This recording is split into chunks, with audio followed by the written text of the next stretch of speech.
The day I discovered my custom-built winter equipment shed was deemed an eyesore and architectural violation by our HOA. I was standing in 6 inches of fresh powder with a citation taped to my front door. I had lived in Pine Ridge Estates in Steamboat Springs, Colorado for 8 years, operating my private snow removal business that serviced not just our development, but half the properties in Routt County.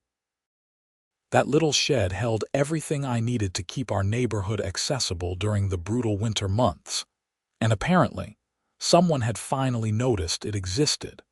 My name is Zachary Vance, and I had built that shed 3 winters ago after my equipment got buried in a particularly nasty blizzard. The structure was maybe 12 by 16 feet, painted to match my house's exterior, tucked behind my property where it backed up to the tree line. It housed my backup plow blades, salt spreaders, spare hydraulic lines, and all the small equipment that kept me operational when the big storms rolled through. Without quick access to that gear, I would lose hours of critical time during weather emergencies. The citation was signed by Brenda Carmichael, the HOA president, who had moved into Pine Ridge Estates 2 years ago from Phoenix. She had never experienced a real Rocky Mountain winter, and apparently, she thought running our mountain community HOA would be the same as managing some desert suburb, where the biggest concern was lawn height. I called the number on the citation immediately. Brenda answered on the second ring with a tone that suggested she had been expecting my call and was already annoyed about it. "Mr. Vance, I assume you received your violation notice," she said before I could even introduce myself. "I did, and I need to understand what the problem is." "That shed has been there for 3 years without any issues. The problem, Mr. Vance, is that according to our architectural guidelines, any outbuilding requires prior approval from the HOA board. You never submitted plans or requested permission. Additionally, the structure exceeds the allowed square footage for auxiliary buildings and violates the setback requirements from the property line." I walked to my back window and stared at the shed. "Brenda, that shed is essential for my business. I keep emergency snow removal equipment in there. Without it, I cannot service the neighborhood efficiently." "That is not the HOA's concern. You have 14 days to remove the structure, or we will begin daily fines of $200 until compliance is achieved. The architectural guidelines are very clear." "Can I apply for retroactive approval? I can submit detailed plans and photos showing how it matches my house. It is not visible from the street, and it serves a critical function." Her voice became sharper. "The board has already reviewed your case, Mr. Vance. The decision is final." 14 days. She hung up before I could respond. I stood there holding my phone, watching snow continue to fall outside. The weather forecast showed a major system moving in next week, potentially dropping 2 feet across the area. The timing could not have been worse. I spent the next 2 days trying to reach other board members. Pine Ridge Estates had 5 board members total, and Brenda seemed to control all of them. Margaret Singh, the treasurer, apologized but said she had to support Brenda's decision. David Chen, the secretary, would not even return my calls. The other 2 members, Patricia Morrison and James Wolford, both told me privately they thought the whole thing was ridiculous, but would not vote against Brenda publicly. "She has made it very clear that anyone who opposes her gets targeted next," Patricia told me quietly over coffee at the local diner. "She already threatened to cite me for my window boxes being non-compliant. I cannot afford to fight her. So everyone is just going to let her do whatever she wants." Patricia looked uncomfortable. "Zachary, I know this is difficult, but maybe you could move the equipment into your garage or rent a storage unit." My garage is full of my primary equipment, the truck with the plow mount, the industrial blower, the salt tanks. There is no room, and the nearest storage facility is 40 minutes away in good weather. When there is a blizzard, that could mean hours of lost time. People depend on me to clear their driveways so they can get to work, get to the hospital, get to their lives. This is not about property values. This is about safety. But Patricia just shook her head. I am sorry. I really am. The first major storm hit on day 10 of my 14-day deadline. I woke up at 3 in the morning to my phone exploding with text messages and calls. 23 inches had fallen overnight, with another 6 to 8 inches expected through the day. The entire neighborhood was buried. I got my primary equipment fired up and started the usual route. I had been doing snow removal for Pine Ridge Estates for 6 years, long before Brenda arrived. Most of it was unofficial, helping out neighbors and friends, though I did have about 30 paying clients within the development. I also maintained the main access roads under a handshake agreement with the previous HOA board, since the county would not plow our private streets.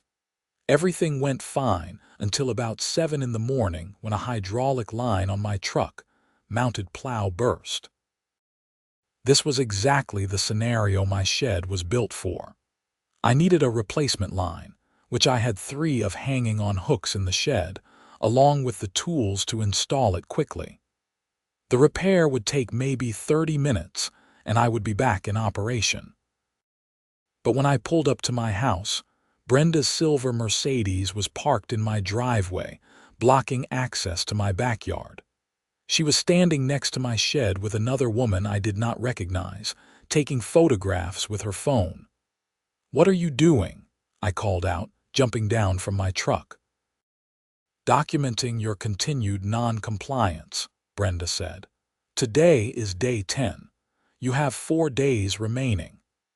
I have a broken hydraulic line and need parts from that shed right now. There are still 20 homes in this neighborhood that need to be cleared, including the main access road. Then I suggest you work quickly within your remaining deadline." The other woman with her smirked, and I noticed she was holding a clipboard. "This is Sandra Mitchell from Mountain View Property Management," Brenda said. "I have hired her company to handle HOA enforcement going forward.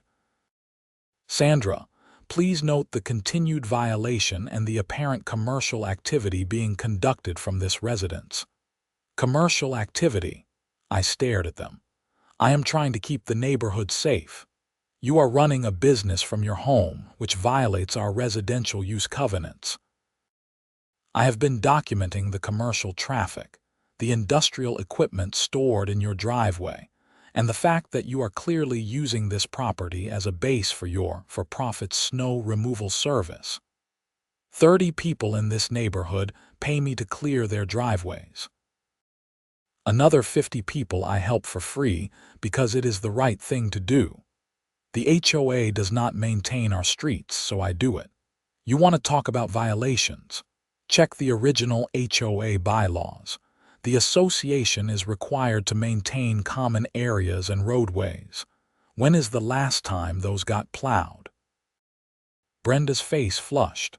"The HOA is not responsible for private streets within the development." "Yes, it is. I have copies of the original covenants from 1995 when this place was built. Road maintenance is specifically listed as an HOA responsibility. The previous board stopped doing it because they ran out of budget, so I stepped in. You want me to stop? Fine. You handle it." I grabbed what I needed from the shed, performed the repair on my truck, and spent the rest of the day clearing only the driveways of my paying clients. I deliberately avoided the main access roads and the common areas. If Brenda wanted to play games, we would play games. By 6 that evening, my phone had 47 missed calls. The main roads through Pine Ridge Estates were impassable. People could not get in or out of the neighborhood. The county had plowed the main highway, but the half-mile private road connecting Pine Ridge to the highway was under 2 feet of snow. Multiple residents were stranded, including a woman who needed to get to her shift at the hospital and a man whose wife was in labor. Brenda called me at 7. "Mr. Vance, I need you to clear the main roads immediately. Sorry, cannot help you. You made it clear I am running an illegal commercial operation. I would not want to violate any more covenants. This is an emergency situation. Then call a professional snow removal company. I am sure someone from Steamboat can be here in a few hours.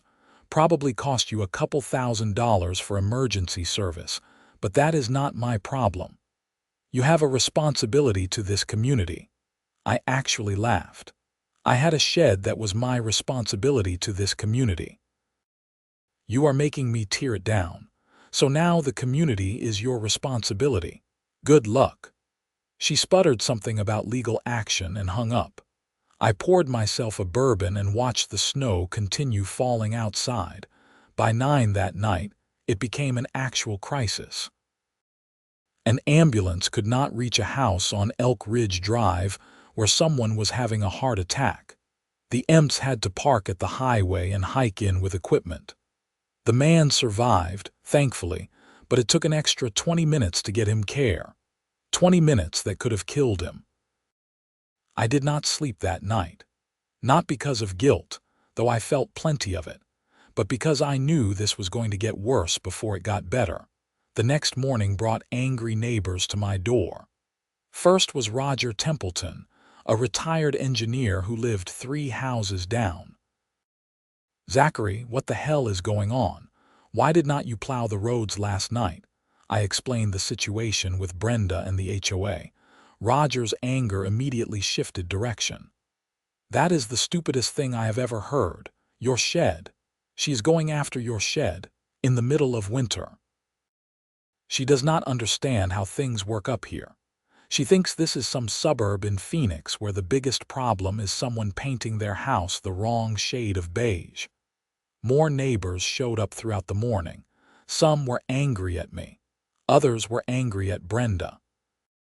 By noon, someone had created a Facebook group called Pine Ridge Estates Community Discussion that had 200 members arguing about the situation. Brenda posted an official statement. "The HOA board has a responsibility to maintain property values and architectural standards for all residents.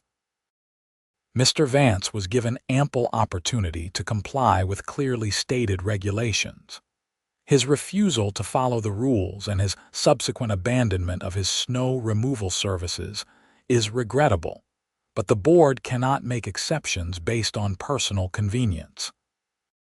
I posted my own response, including photos of the original 1995 HOA covenants, highlighting the association's responsibility for road maintenance, along with my records showing I had been voluntarily clearing the streets for 6 years without compensation.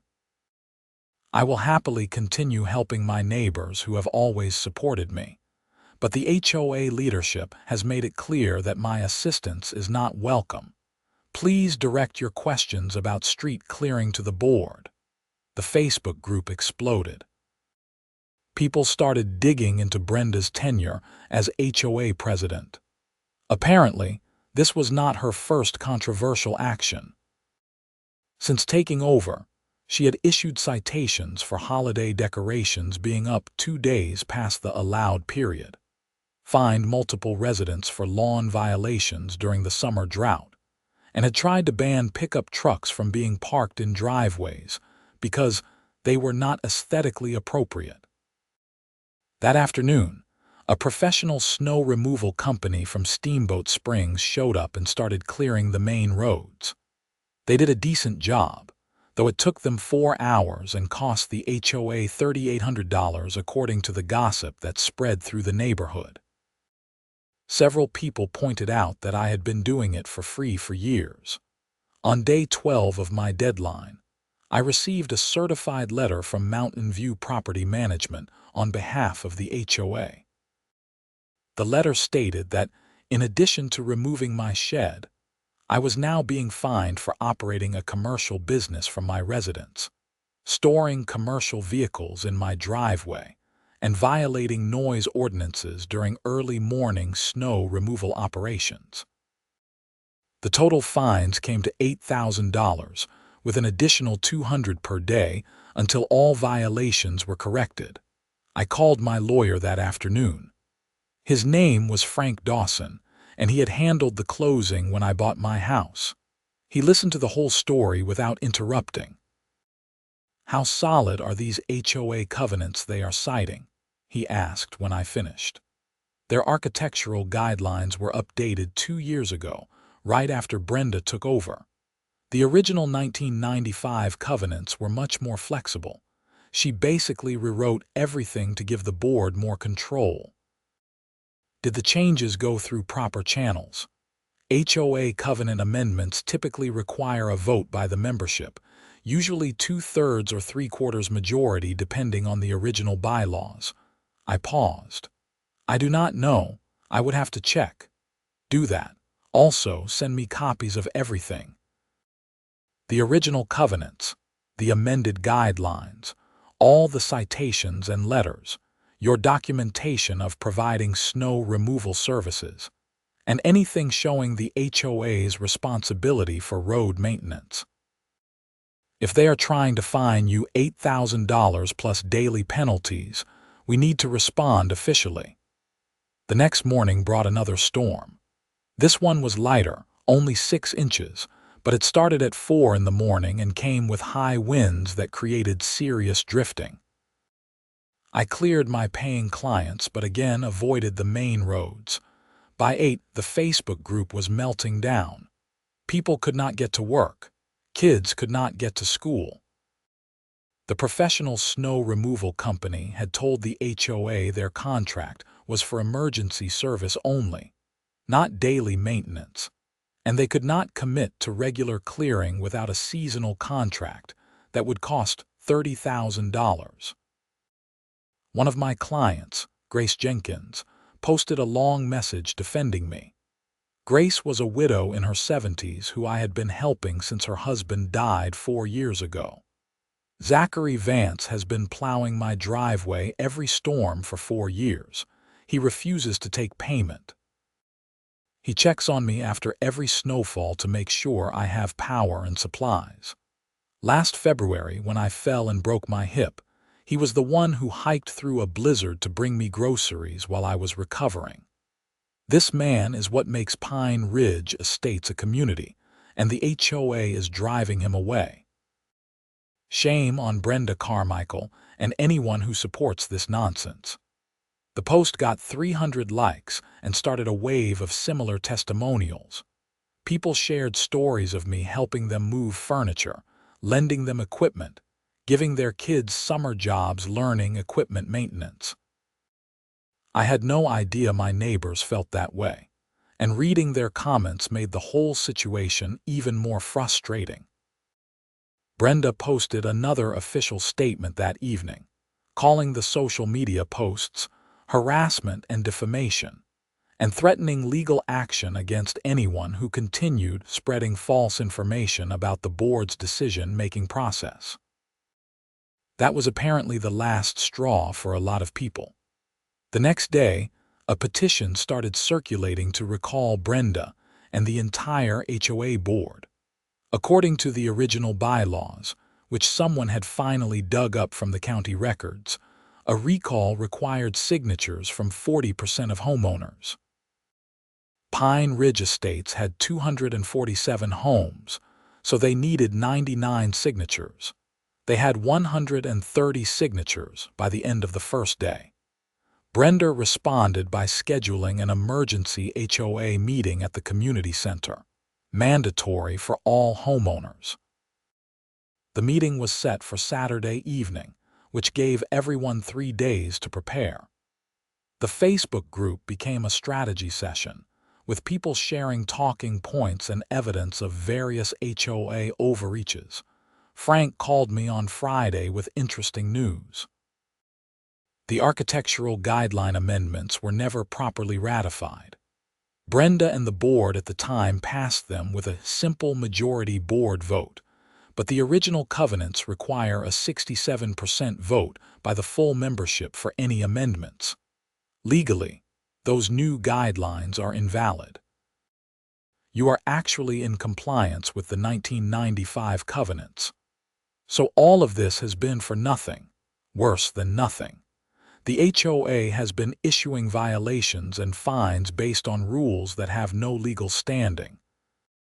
And if they have been collecting dues and assessments based on budgets approved under invalid procedures, that opens up a whole other can of worms. What do I do? Show up at that meeting tomorrow with documentation. I will be there too. This is going to get interesting. Saturday evening arrived with another light snow, just enough to make everything difficult. The community center parking lot was packed by 6:45 for the 7 o'clock meeting. I had never seen this level of turnout before. Usually, HOA meetings drew maybe 20 people. Tonight, there had to be nearly 200 residents crammed into the space. Brenda sat at a table in front with the other board members, looking increasingly uncomfortable as more people arrived. Sandra Mitchell from the property management company sat beside her, whispering and shuffling papers. At exactly 7, Brenda called the meeting to order. Thank you all for coming. I know there has been some concern about recent board decisions, and we wanted to provide an opportunity for community discussion.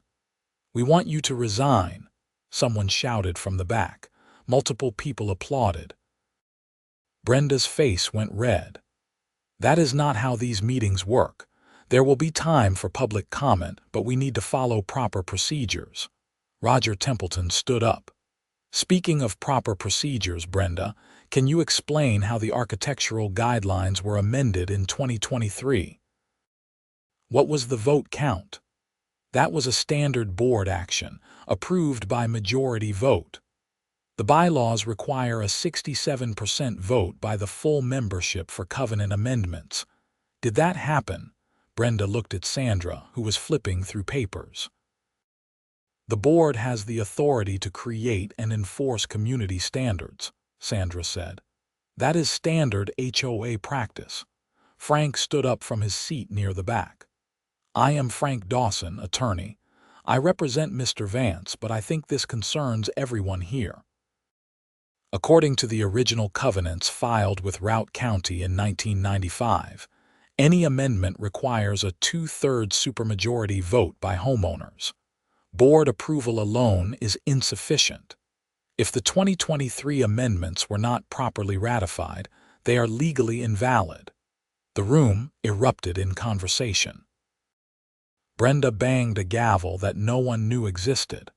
This is not the appropriate forum for legal disputes. Actually, it is exactly the appropriate forum, Frank said. These are the people whose money you have been spending and whose homes you have been issuing violations against. They deserve to know if those actions were legal. A woman I did not recognize stood up. I was fined $1,200 last summer for my fence being 6 inches too tall according to the 2023 guidelines. Are you telling me that fine was invalid? Another man called out. I had to repaint my entire house because the HOA said my color was not on the approved list. That cost me $8,000. More people started sharing stories. Brenda tried to maintain control, but the meeting had dissolved into chaos. Sandra kept trying to cite various HOA regulations and management protocols, but no one was listening to her anymore. Finally, Margaret Singh, the treasurer, stood up and held up her hands for quiet. Please, everyone, please. I think we need to address this systematically. She turned to Brenda. Did we follow proper procedures for the 2023 amendments? Sandra assured us everything was legal, Brenda said defensively. Sandra works for a property management company we hired. She is not a lawyer. Did we consult with an attorney? Brenda did not answer, which was answer enough. Margaret looked physically ill. How many violation citations have we issued under the 2023 guidelines? I would need to check the records, Sandra said, roughly. 10, 20, probably closer to 70 or 80 over the past 2 years. The room went silent. 70 or 80 violations, each carrying fines ranging from hundreds to thousands of dollars. If none of them were legally valid, the HOA had a serious problem. Frank spoke up again. I recommend the board immediately suspend all pending violations issued under the 2023 guidelines pending a legal review. Additionally, homeowners who paid fines under those guidelines should be refunded. And obviously, Mr. Vance's shed violations and related fines need to be dismissed. Brenda looked like she had been hit with a brick. We cannot just refund potentially hundreds of thousands of dollars. The HOA does not have that kind of money. Then maybe you should not have issued invalid fines, someone called out. The next 2 hours were brutal. People demanded financial records, which Margaret reluctantly shared. The HOA had collected approximately $240,000 in violation fines over the past 2 years. Most of that money had been spent on various community improvements, including new signage, landscaping around the entrance, and Sandra's management fees. Wait, Roger said, studying the financial statements. We are paying Mountain View Property Management $4,000 per month. For what? Professional management services, Sandra said. Violation tracking, correspondence, meeting coordination, financial oversight. We have a treasurer, we have a secretary. What exactly are we paying you for that we could not do ourselves? Sandra launched into a speech about professional standards and liability protection, but the room was not buying it. People started doing math on their phones.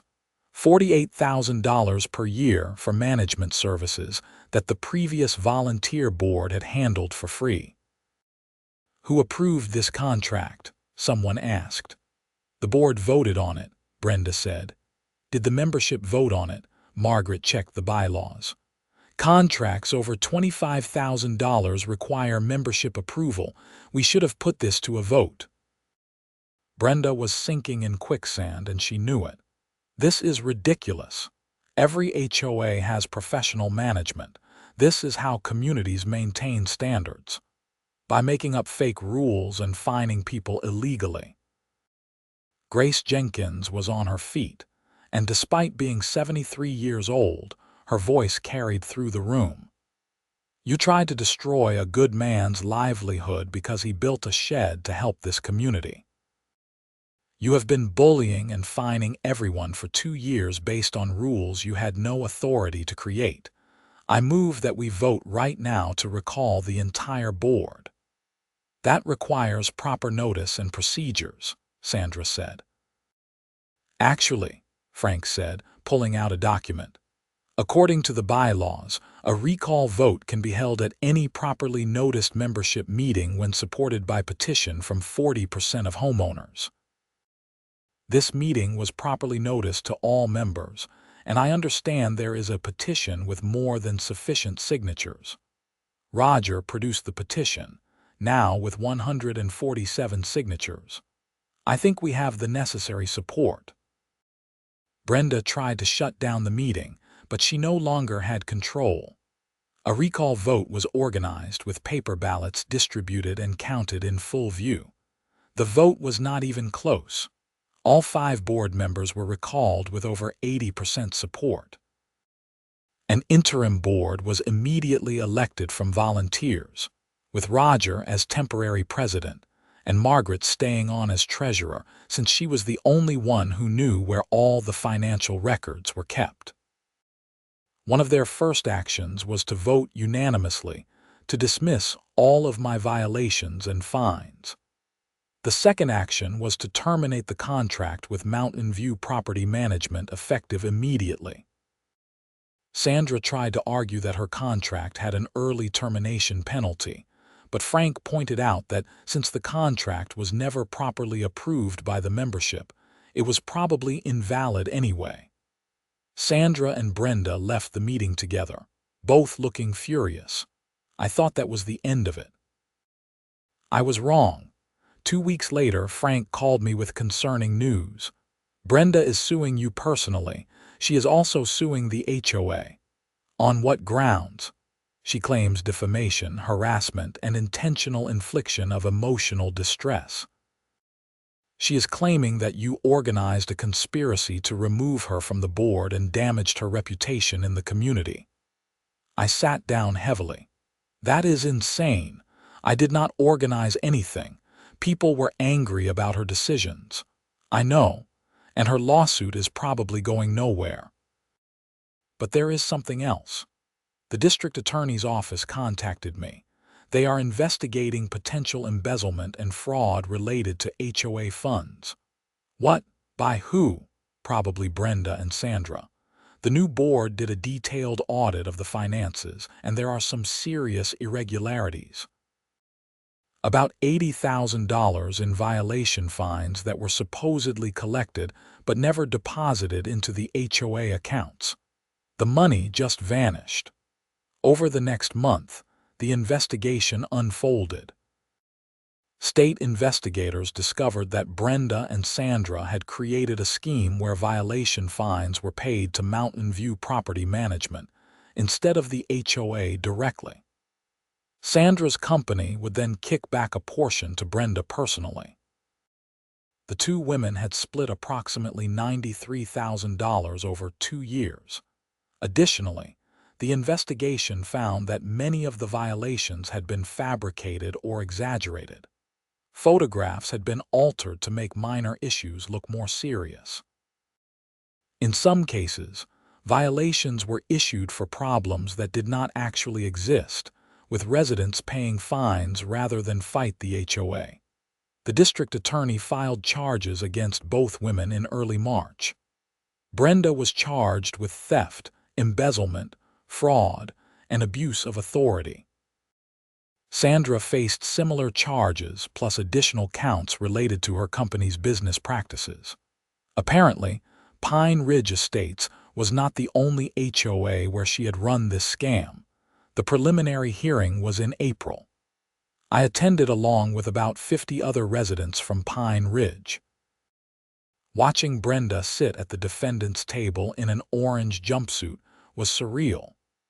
This was a woman who had been lecturing everyone about community standards and proper procedures, and she had been stealing from us the entire time. The evidence was overwhelming. Bank records, emails between Brenda and Sandra discussing how to maximize fine revenue, altered photographs, testimony from residents who had been targeted. Brenda's lawyer tried to argue that she had just been following Sandra's advice and did not understand the financial arrangements. But the prosecution had emails where Brenda specifically discussed her share of the money. Both women eventually pleaded guilty to reduced charges. Brenda got 3 years in prison plus restitution. Sandra got 5 years because she had run the same scheme across multiple HOAs, and the total theft was over $400,000. The HOA recovered most of the stolen money through asset seizures and insurance claims. The new board issued refunds to everyone who had paid invalid fines, which came to about $120,000 total. They also voted to amend the architectural guidelines through proper procedures, creating reasonable standards that actually made sense for a mountain community. As for my shed, it stayed exactly where it was.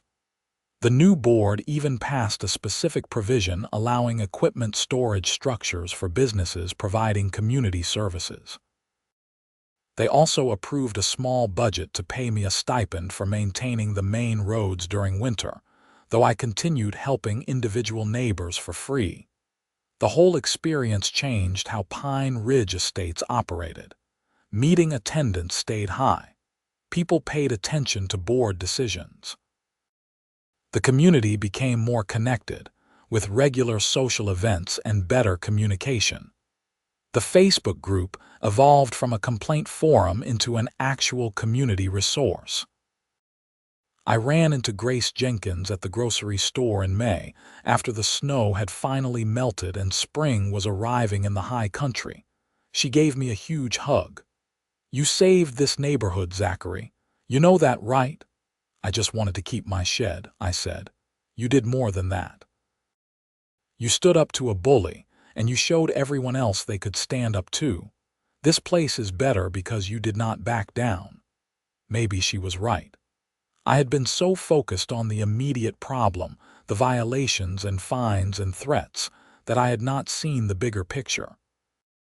Brenda had been terrorizing the entire neighborhood with petty rules and arbitrary enforcement, and everyone had been too scared to challenge her.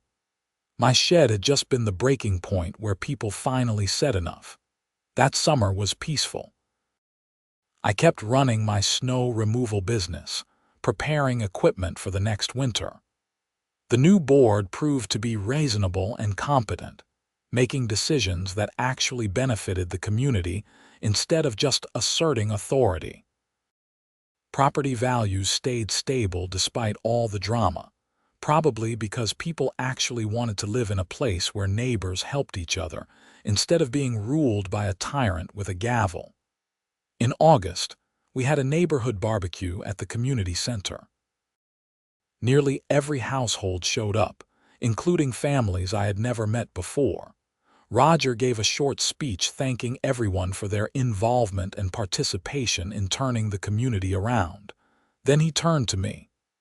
"I want to especially recognize Zachary Vance.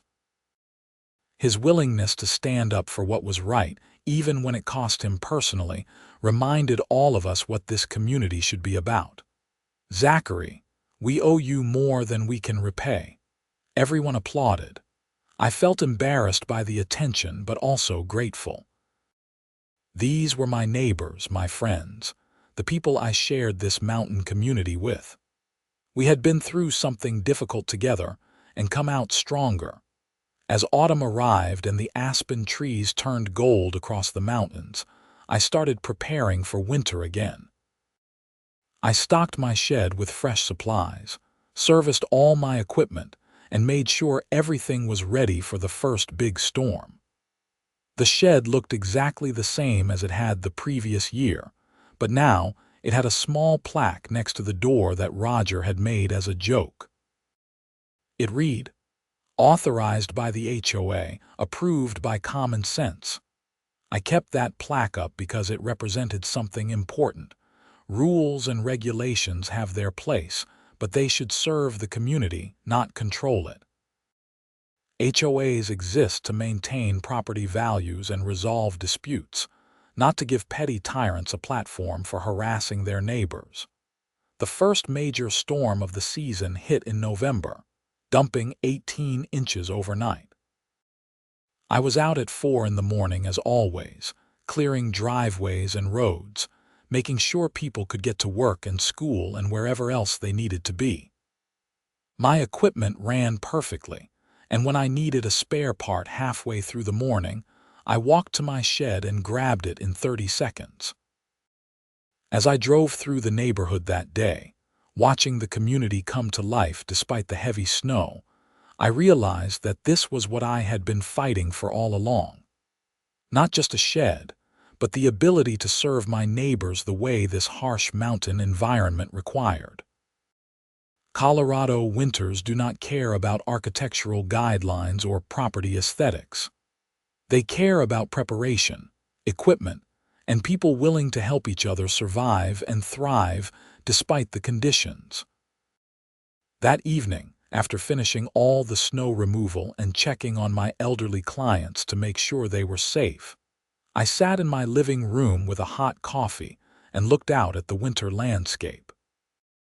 My phone buzzed with thank you messages from neighbors, requests for service from new clients, and photos people had shared of the fresh snow. One message stood out. It was from Patricia Morrison, the former board member who had been too scared to stand up to Brenda. "Thank you for having the courage I did not. My husband and I are moving forward with our lives without fear now. That is your gift to this community." I did not feel like a hero. I had just been a guy trying to protect his shed so he could do his job. But sometimes that is enough. Sometimes standing up for something small and practical creates a cascade that changes everything else. My winter equipment shed had become a symbol of something larger. The idea that communities work best when people focus on helping each other instead of controlling each other. The snow continued falling outside, and I knew there would be more early mornings and long days ahead. But I also knew my equipment would be ready, my shed would be accessible, and my community would support what I was doing because we had all learned the same lesson together. Winter in the Colorado Rockies is not something you conquer. It is something you prepare for, respect, and work through collectively. My shed was part of that preparation, and now everyone understood why it mattered. Not because of property values or architectural aesthetics, but because when the next storm hit and people needed help, I would be ready to provide it. That was worth fighting for. That was worth standing up to an HOA president who thought rules mattered more than people. And that was worth the months of stress, legal battles, and community drama we had all endured. As I finally headed to bed that night, exhausted from the long day of snow removal, I paused at my back window to look at the shed one more time. It sat there solidly in the darkness, covered in fresh snow, exactly where it had always been. Exactly where it belonged. The next morning brought sunshine and clear skies, that brilliant high-altitude light that makes the mountains glow. I spent a few hours doing maintenance on equipment, planning for the next storm and catching up on the administrative side of my business. Around noon, Roger stopped by with some paperwork. "The board wanted you to have this," he said, handing me a document. It was a formal letter of appreciation from the HOA, along with a resolution officially recognizing my contributions to the community over the past 6 years.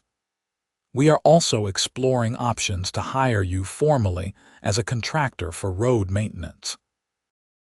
Nothing finalized yet, but we wanted you to know we are serious about compensating you fairly for essential services." "I appreciate that," I said. "Though honestly, I would do it anyway. This is my home too." "Which is exactly why you are the right person for the job. Someone who sees this as a community, not just a revenue stream." After Roger left, I read through the letter several times. It detailed specific instances where my snow removal had made a critical difference. Medical emergencies reached in time, people getting to important jobs, the general safety and accessibility of the neighborhood. Seeing it all written out like that made me realize just how integrated my work had become with the community's daily life. The winter continued with its usual pattern of storms and clear days. Each time snow fell, I was ready. The shed performed exactly as intended, giving me quick access to backup equipment and supplies. Several times, having those spare parts immediately available meant the difference between a minor delay and a major problem. In January, we had a particularly nasty series of storms that dumped over 6 feet in 10 days. The entire county was struggling with snow removal, and many areas were without power. Pine Ridge Estates stayed accessible because of my work and the community's preparation. Neighbors helped each other with shoveling, checking on elderly residents and sharing supplies. It felt like what mountain living should be. People working together to handle challenges too big for any individual. The legal proceedings against Brenda and Sandra concluded in February. Both women were sentenced as expected, with restitution orders that would take years to fulfill. The story made regional news, with reporters covering the HOA corruption angle. Several other communities discovered similar problems with Sandra's company, and launched their own investigations. I was interviewed by a reporter from the Steamboat Pilot, Colorado's local newspaper, though I tried to keep the focus on the community rather than myself. The article that ran was titled, "Mountain Community Reclaims HOA from Corrupt Leadership," and it detailed how Pine Ridge residents had organized to remove bad actors and restore proper governance. The publicity had an unexpected effect. Several other people in similar situations reached out to me, asking for advice about dealing with difficult HOA boards. I was not an expert in any legal sense, but I could share what worked for us: documentation, community organizing, understanding the actual rules versus what boards claim the rules are, and getting proper legal advice early. Frank told me he had started getting calls from other attorneys asking about HOA covenant enforcement and amendment procedures. "Your case is becoming a teaching example," he said. "Sometimes the system works when people stand up and demand proper accountability." By March, winter was winding down but not finished. We had a few more decent storms, and I handled them with the same efficiency as always. My business had actually grown because of all the publicity, with new clients from neighboring developments hiring me for snow removal and equipment services. The HOA held elections for permanent board members in April. Roger won the presidency in a landslide, along with 4 other community-minded residents who had been active in the reform movement. Their platform was simple: transparent governance, reasonable rules, and prioritizing community well-being over petty enforcement. At their first official meeting, the new board passed several measures. They established clear guidelines for architectural changes that were reasonable and appropriate for a mountain community. They created a community fund specifically for snow removal and emergency services. They set up regular communication channels so residents could raise concerns before they became violations. And they formally ended any relationship with property management companies like Sandra's, opting instead to handle administration through volunteers and part-time staff. In May, as the last snow melted and the valley turned green, I did my usual spring maintenance. I checked every piece of equipment, replaced worn parts, and organized my shed for the off-season. The structure had held up well through another brutal winter, and I was glad I had fought to keep it. Grace Jenkins invited me to dinner one evening, along with Roger, Patricia, and several other neighbors who had been central to the HOA reform. It was a relaxed gathering, more of a celebration than anything formal. We shared stories about the crazy year we had been through and talked about hopes for the community's future. "You ever regret how everything played out?" Patricia asked me at one point. "I mean, it turned out well, but there were some dark moments there." I thought about it carefully. I regret that it had to happen at all. I regret that someone like Brenda could take control and cause so much damage before being stopped. But I do not regret fighting back, and I am glad that everyone else joined in. That made the real difference. "You gave us permission to fight," Grace said. "We were all frustrated and angry, but we did not think we could actually do anything about it. You showed us we could." The conversation shifted to lighter topics, but those words stayed with me. I had not intended to lead some kind of community revolution. I just wanted to keep my equipment shed so I could do my job. But sometimes the most powerful changes come from ordinary people refusing to accept unreasonable demands. Summer in Steamboat Springs was beautiful that year. The mountains were lush, the weather was perfect, and the community felt healthier than it had in years. I spent time hiking, mountain biking, and enjoying the brief warm season before winter returned. I also used the time to upgrade some equipment and plan for the next snow season. In August, The neighborhood barbecue became an annual tradition, with even better attendance than the previous year. New families had moved into Pine Ridge estates, attracted by the community's reputation for active, involved residents who actually cared about their neighborhood. The HOA drama had become a point of pride. We were the community that stood up to corruption and won. As September arrived and the aspen trees started showing their first hints of gold, I began preparing for winter in earnest. I stocked supplies, scheduled equipment inspections, and made sure everything was ready. The shed remained the centerpiece of my preparation, exactly as it had been designed to function. Roger stopped by one afternoon while I was working. "The board approved the road maintenance contract," he said. "If you are still interested, we would like to hire you officially starting this season. It is not a huge amount, maybe $8,000 for the season, but it is something." "I will take it," I said. "Not because of the money, though that is nice, but because it means the community is taking responsibility for infrastructure instead of relying on volunteers to fill gaps." That was exactly our thinking. We cannot ask you to donate your time and equipment forever. This should have been funded from the beginning.